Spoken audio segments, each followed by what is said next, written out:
இன்றைக்கி மார்னிங் பிரேக்ஃபாஸ்ட்டுக்கு பப்பாயா தான் எடுத்திருந்தேன். நிறையாவே இருந்துச்சு. ஸோ அதை பாதி கட் பண்ணி ஃப்ரீஸில் ஸ்டோர் பண்ணி வச்சாச்சு. இன்றைக்கி லஞ்சுக்கு சப்பாத்தி சன்னா மசாலா தான். 3 நாள் சன்னா ஊற வச்சனால சன்னா கிரேவி பண்ணியாச்சு. சப்பாத்தி சாஃப்டாக வரதுக்கு ஒரு ட்ரிக் சொல்லட்டா? யூஸ்வலாக பண்ணுற மெத்தட் தான். நம்ம தண்ணி வந்து கொஞ்சம் மைல்டாக ஹாட் வாட்டர் போட்டு மிக்ஸ் பண்ணோம்னா நல்லா சப்பாத்தி சாஃப்டாக வரும். ட்ரை பண்ணி பாருங்கள்.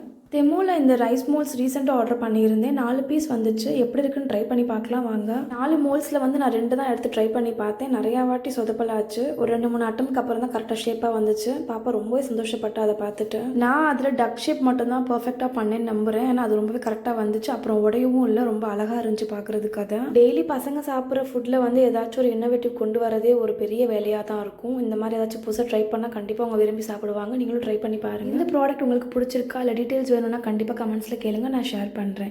சரிங்க, நம்ம நாளைக்கு ஒரு ஷார்ட்ஸில் பார்க்கலாமா? இந்த மாதிரி நிறைய வீடியோஸ் பார்க்குறதுக்காக நம்மளோட சேனலை மறக்காமல் சப்ஸ்கிரைப் பண்ணிக்கோங்க ஃப்ரெண்ட்ஸ். பாய்.